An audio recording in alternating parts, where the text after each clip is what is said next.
When I was a little kid, I have an older brother, Ed.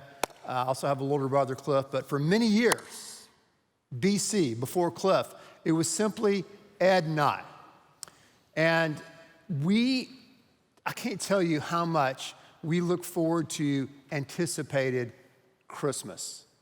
We did. And we got so fired up, so engaged. I mean, we just couldn't wait until Christmas Eve. Everybody has their own family traditions. Christmas Eve, we got to open presents that were wrapped under the tree from grandma and grandpa and aunts and uncles and folks like that. And then Sunday morning was a big event when Santa Claus came and there were presents, there in the den, as we used to call it. So my brother Ed and I, we just looked forward with great anticipation. We would go to under the tree as the days approached and try to hold the present up to the light to kind of see through the wrapping, to see what it might be. Sometimes we would cheat and kind of scratch it off and try to tape it back. I know you've never done that before because we couldn't wait, right, for Christmas Eve, and we couldn't wait for Christmas Day. Well, I remember back in the day, and one Christmas season, and as it approached Christmas Eve, the MVP of our family, my mom, went down with the flu, okay? So Ed and I were a little bit concerned because my mom was the glue that held Christmas together. My dad was on the finance committee, but my mom was the MVP and the glue that held it all together, that made everything happen, especially the food. Well, later on that day, on Christmas Eve day, my dad also gets the flu. And you know this, ladies, men are the worst. Men are big babies. That's why they can't have babies when it comes to getting sick, right? They're the biggest wimps in the world. So my dad's down with the flu, my mom's down with the flu. They can barely get themselves out of the bed. So somehow, some way, we had Christmas Eve. I don't even remember it. Christmas Day, thank goodness Santa Claus came. But after a while, Ed and I were like, we're hungry. We need something to eat. So my dad somehow drew the short straw. He was the least sick, and he got out of bed. Now listen, my dad cannot turn on a microwave oven. He knows nothing about cooking, zero, okay? And so he just found some stuff in our refrigerator at the time and put together like this burger and eggs and mustard and put it in a sandwich and said, here, kids, eat it. Merry Christmas. And so that was like one of the worst Christmases of our lives growing up. My brother Ed and I talk about to this day. In our minds, it was a Christmas catastrophe, right? A Christmas catastrophe. But it really wasn't a catastrophe, right? We know what catastrophes really are. A catastrophe is an event that happens all of a sudden that creates this reversal in fortunes and has negative, cascading, domino effect, if you would, consequences. December 7th, 1941, when Pearl Harbor was bombed, that is a catastrophe with incredible ramifications and implications. 9/11 was a catastrophe that has continued ramifications in our world today. 2008, the big crash, economic crash, has incredible negative ramifications and is a catastrophe. Hurricane Harvey was an unexpected event that flooded our city that still has ongoing negative effects. That is a catastrophe. Some people would say that this entire year of what's happened in our country and around the world is kind of catastrophic. Catastrophe. An unexpected event, a reversal of fortunes that's usually negative with lasting ramifications.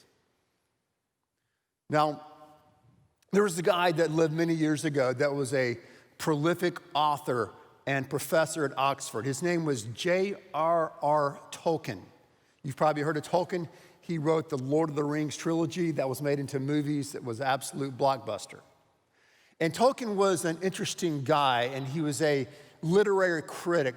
And he came up with a new word that he called Eucatastrophe. Eucatastrophe. He simply took the Greek word catastrophe, and we all know what that means, and he added the prefix eu, which means good. And he said, what about those events that happen in your life? What about those events that happen in the world? What about those stories that are told that are so deeply moving that actually have a eucatastrophic effect? And he defines a eucatastrophe as the sudden turn in a story which pierces you with joy that brings tears. It's the Yo Adrian moment in Rocky, okay? It's the moment in the epic film Ben-Hur when it starts raining from the cross and his mom and his sister are healed of leprosy.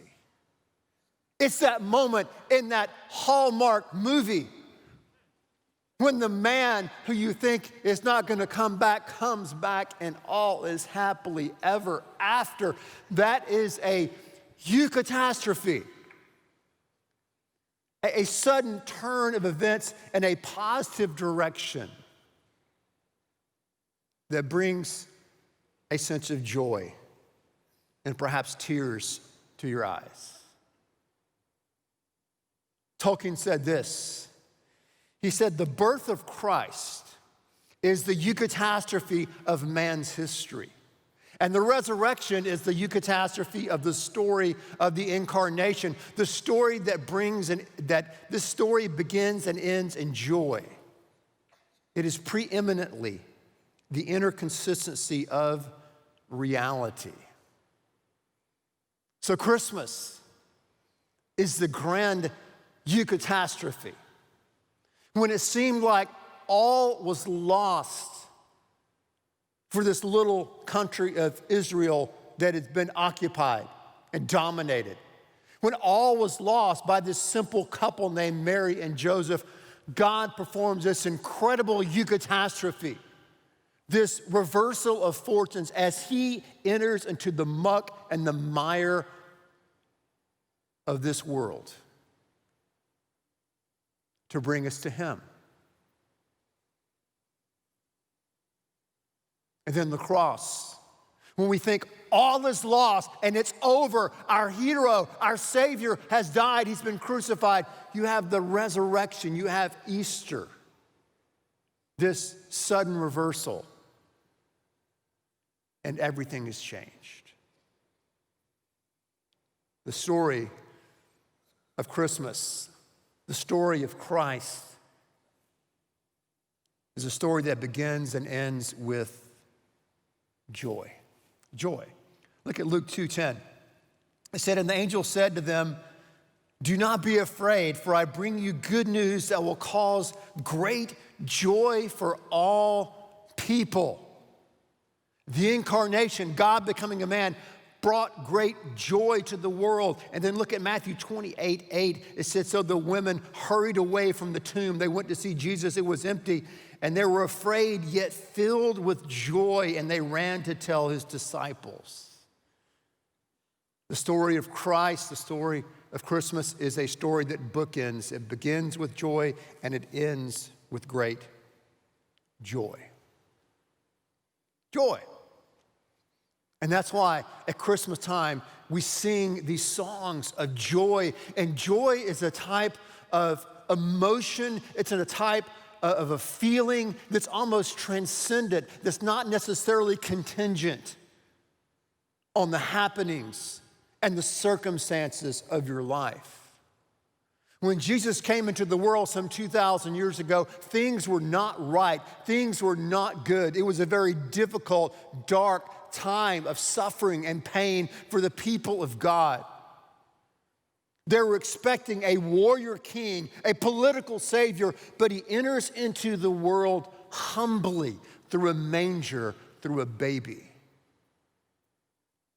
This incredible, unexpected reversal, this eucatastrophe. that can bring real joy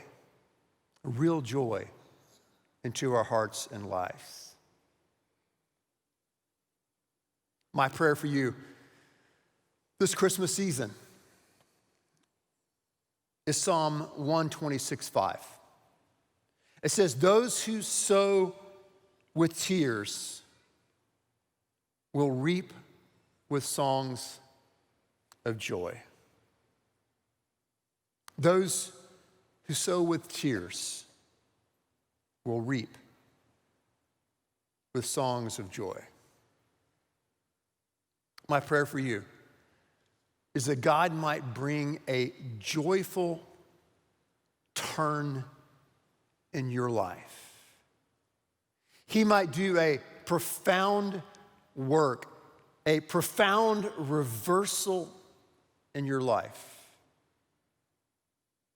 that will bring joy, deep joy, lasting joy to your heart. You know, Tolkien had a close friend of his named Jack who did not know God, who was an atheist. And so Tolkien befriended Jack for many, many years, who was also a scholar and a professor at Oxford.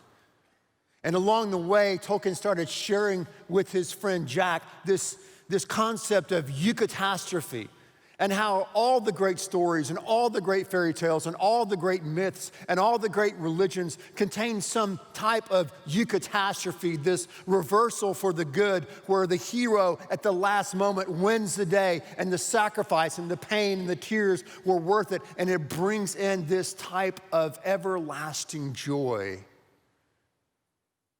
And he shared this with his friend Jack. And Jack was like, "Well, that's great. That's the problem I have with Christianity. It's simply a fairy tale. It's a story. It's a myth." And Tolkien said to his friend, he said, "Jack, what if this myth is a different type of myth? What if this story is true myth? It contains all the features of what we know as professors and scholars of literature, of this mythic, heroic journey, this Eucatastrophe. But at the same time, what if it really did happen? It was really real." Jack, that argument so pierced his heart, that concept, that reality so pierced his heart, that he got down on his knees. And he said he became the most reluctant convert in the entire country of England.